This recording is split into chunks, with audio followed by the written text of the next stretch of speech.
लिए घमासान शुरू हो चुका है। दोनों ही तरफ से दिग्गज नेताओं ने मोर्चा संभाल लिया है और आपको बता दें कि अब दोनों ही दलों के जो स्टार प्रचारक हैं, जो तमाम बड़े नेता हैं, वो अलग अलग तारीखों पर मध्य प्रदेश में अलग अलग सीटों पर पहुंचकर वोट की अपील करेंगे, माहौल बनाएंगे। शुरुआत होगी 6 अप्रैल से, जब बीजेपी के राष्ट्रीय अध्यक्ष जेपी नड्डा सबसे पहले छिंदवाड़ा पहुंचेंगे। 7 अप्रैल को प्रधानमंत्री मोदी का जबलपुर में रोड शो रहेगा। 8 अप्रैल को राहुल गांधी भी मंडला में जनसभा को संबोधित करेंगे। 9 अप्रैल को एक बार फिर से पीएम मोदी बालाघाट में जनसभा करेंगे। 19 अप्रैल को एमपी की 6 सीटों पर मतदान होना है। 19 अप्रैल यानी कि मध्य प्रदेश में पहले चरण का चुनाव होगा। 6 सीटों पर वोट डाले जाएंगे और सबसे हॉट सीट छिंदवाड़ा, जहां पूरे देश की नजरें टिकी हुई हैं। 40 सालों से ज्यादा का साथ छिंदवाड़ा की जनता ने कांग्रेस का, कमलनाथ का दिया है। अब ऐसे में क्या कमलनाथ को यहां से एक बार फिर से साथ मिलेगा, क्योंकि यहां नाथ परिवार की साख भी दांव पर है। दूसरी तरफ बीजेपी इस सीट को कांग्रेस के कब्जे से लेने के लिए साम दाम दंड भेद की जो पूरी रणनीति है वो अपना रही है। और ये महत्वपूर्ण खबर है इस वक्त की कि चुनाव प्रचार का जो धुआंधार सिलसिला है वो 6 अप्रैल से शुरू हो जाएगा। आपको बता दें कि पहले चरण में देखिए जेपी नड्डा मध्य प्रदेश पहुंचेंगे। 7 अप्रैल को प्रधानमंत्री का जबलपुर महाकौशल संस्कार धानी का दौरा रहेगा और 8 अप्रैल को मंडला राहुल गांधी पहुंचने वाले हैं। तो कांग्रेस और बीजेपी दोनों के ही दिग्गज चुनावी मैदान में नजर आ रहे हैं। 9 अप्रैल को एक बार फिर से बालाघाट पहुंचेंगे प्रधानमंत्री नरेंद्र मोदी। इसके साथ ही 6 अप्रैल को छिंदवाड़ा में देखिए शुरुआत हो जाएगी। लेकिन बहुत महत्वपूर्ण मध्य प्रदेश की महाकौशल की ये 6 सीटें, जिस पर दिग्गज अपनी जोर आजमाइश करेंगे। हालांकि इन 6 सीटों की बात अगर करें तो केवल एक छिंदवाड़ा सीट थी जो कि पिछले चुनाव में बीजेपी को नहीं मिल सकी थी और बाकी सीटों पर बीजेपी ने अपना परचम लहराया था और सिर्फ एक छिंदवाड़ा सीट कांग्रेस के खाते में गई थी। लेकिन ऐसे में देखिए पहला चरण जिसमें मैदान में दिग्गज लगातार डटे हुए हैं और शुरुआत हो जाएगी स्टार प्रचारकों के मध्य प्रदेश आने की। 29 सीटें बीजेपी को जीतना है, ये लक्ष्य बीजेपी ने रखा है और 29 सीटों में सबसे महत्वपूर्ण छिंदवाड़ा का गढ़, छिंदवाड़ा का जो किला है वो कांग्रेस से, नकुलनाथ से, कमलनाथ से वापस छीनना है। एक बार ही केवल उपचुनाव के समय ऐसा हुआ जब बीजेपी सीट जीत सकी है। उसके अलावा कभी इन चुनावों में बीजेपी को जीत हासिल छिंदवाड़ा में कभी नहीं हो सकी है। बाकी अगर जिलों की बात करें तो बाकी लोकसभा सीट जहां बीजेपी ने 2019 में भी अपना परचम लहराया था और यही लक्ष्य लेकर वो 2024 में भी आगे बढ़ रही है।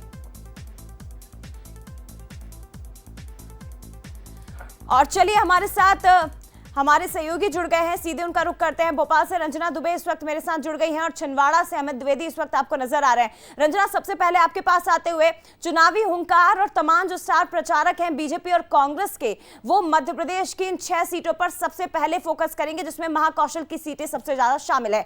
अब बात अगर करें, शुरुआत होगी जेपी नड्डा के दौरे के साथ और छिंदवाड़ा का जो फतेह किला है उसे हासिल करने की पुरजोर कोशिश उस वक्त उस प्रचार के दौरान की जाएगी।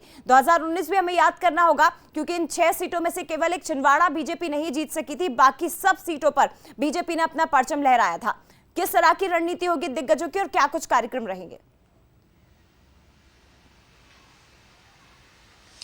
जी जय, बिल्कुल सही कहा आपने, क्योंकि भारतीय जनता पार्टी ने इस बार लक्ष्य रखा है 29 में से 29 और हर बूथ पर 370 वोट शेयर बढ़ाने का। और भारतीय जनता पार्टी अगर लगातार चुनावों के लिए अलग तरह की जो रणनीति है, अलग तरह का जो लक्ष्य है वो निर्धारित करते हैं। और हम देख रहे हैं इस बार की चुनावों में जो दिग्गज है उन्होंने मोर्चा संभाल लिया है और लगातार जो हाई प्रोफाइल सीट्स थे वहां पर दिग्गज नजर आ रहे हैं। खास करके अगर बात करें छिंदवाड़ा सीट की जो तो छिंदवाड़ा पर जो बड़े चेहरे हैं केंद्र के, वो लगातार यहाँ पर नजर आ रहे हैं, क्योंकि बीते कई सालों से कांग्रेस का गढ़ रही है छिंदवाड़ा सीट। और बीते साल 2019 की अगर बात कर ली जाए तो यहाँ पर जो जीत का अंतर था वो बेहद मामूली था। और यही वजह है कि इस बार जिस तरीके से विधानसभा चुनावों में भारतीय जनता पार्टी की जीत हुई है उससे बहुत ज्यादा उत्साहित है भारतीय जनता पार्टी। लेकिन ये भी हिदायत दी गई है कि अति आत्मविश्वास में ना आए और जमीनी स्तर पर काम में जुटे।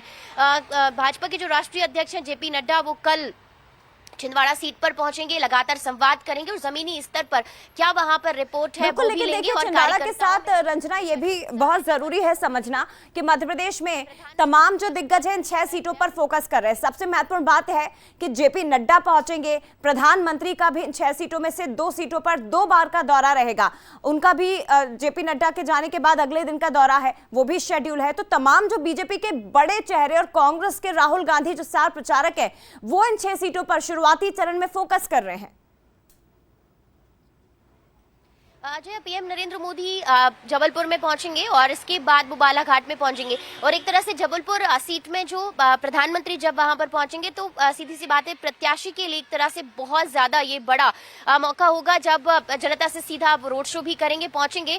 तो एक तरफा यहाँ पर जीत की अगर बात कर ली जाए तो सुनिश्चित होती हुई नजर आ रही है। और बालाघाट की अगर बात कर ली जाए तो बालाघाट में आदिवासी जो वोट बैंक है उस पर पूरी तरह से भारतीय जनता पार्टी का फोकस है और वहां पर प्रधानमंत्री नरेंद्र मोदी पहुंचेंगे और आदिवासी वोट बैंक को साधने और उनके बीच अपनी मजबूत पकड़ बनाने को लेकर ये जो दौरा है वो कहा जा सकता है।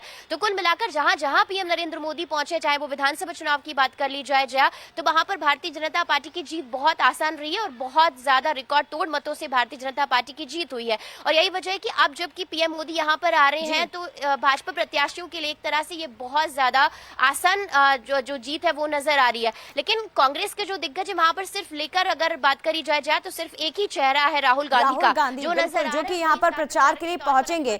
और राहुल गांधी के सामने बीजेपी के कई बड़े चेहरे हैं रंजना, जो कि चुनौती देते भी नजर आएंगे। तो कांग्रेस के लिए भी मुश्किलें मध्य प्रदेश की फिलहाल शुरुआती चरण की इन 6 सीटों पर कम नजर नहीं आ रही है। बने रहेगा हमारे साथ अमित इस वक्त छिंदवाड़ा से जुड़े हुए हैं।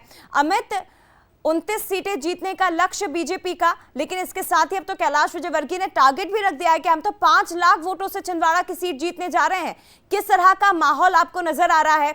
चुनौतियां तो हैं इस बार कांग्रेस के सामने, कमलनाथ के सामने, और बीजेपी भी हर रणनीति अपना रही है क्योंकि बीजेपी के लिए भी छिंदवाड़ा जीतने की राह बहुत आसान नहीं होगी।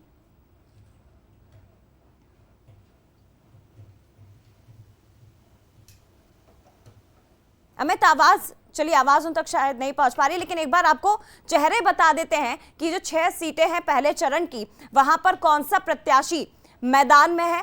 वो चेहरे भी आपको दिखा देते हैं कि आमने सामने कौन रहेगा। शुरुआत देखिए महाकौशल की सीटों से होने जा रही है, लेकिन हॉट सीट है छिंदवाड़ा जिस पर सभी की नजरें बनी हुई है। और एक बार फिर से आपको बता दें कि देखिए छिंदवाड़ा की अगर बात करें तो नकुलनाथ 2019 की तरह 2024 में भी इस बार मैदान में नजर आएंगे। उनके सामने है विवेक बंटी साहू जो कि युवा चेहरा है। तो दोनों युवाओं की टक्कर आपको इस बार नजर आएगी। बात करें अगर मंडला लोकसभा सीट की तो बीजेपी की ओर से केंद्रीय मंत्री फग्गन सिंह कुलस्ते एक बार फिर से उम्मीदवार बनाए गए हैं। उनका मुकाबला कांग्रेस के नेता और पूर्व राज्य मंत्री ओमकार सिंह मरकाम से होने वाला है। फिलहाल मरकाम डिंडोरी से मौजूदा विधायक है, तो केंद्रीय मंत्री कुलस्ते मंडला में कमान संभालने वाले हैं। ये दोनों आमने सामने रहेंगे। और जबलपुर से आशीष दुबे और दिनेश यादव आमने सामने। जबलपुर पर ये दोनों नए चेहरे जिन पर दाव लगाया है बीजेपी और कांग्रेस ने। एक बार फिर से रुक अमित का करते हैं। अमित, किस तरह का माहौल नजर आ रहा है? क्योंकि इस बार तो अब कैलाश विजयवर्गीय ने स्पष्ट कर दिया है कि हम छिंदवाड़ा की सीट 5 लाख वोटों से जीतने वाले हैं। बीजेपी के लिए भी राह आसान नहीं है, कांग्रेस के लिए भी उतनी चुनौतियां 2024 में छिंदवाड़ा सीट पर नजर आ रही हैं। और शुरुआत होगी जेपी नड्डा के दौरे के साथ, जो कि यहाँ 6 अप्रैल को पहुंचने वाले हैं छिंदवाड़ा पर मंत्र देने के लिए कार्यकर्ताओं को।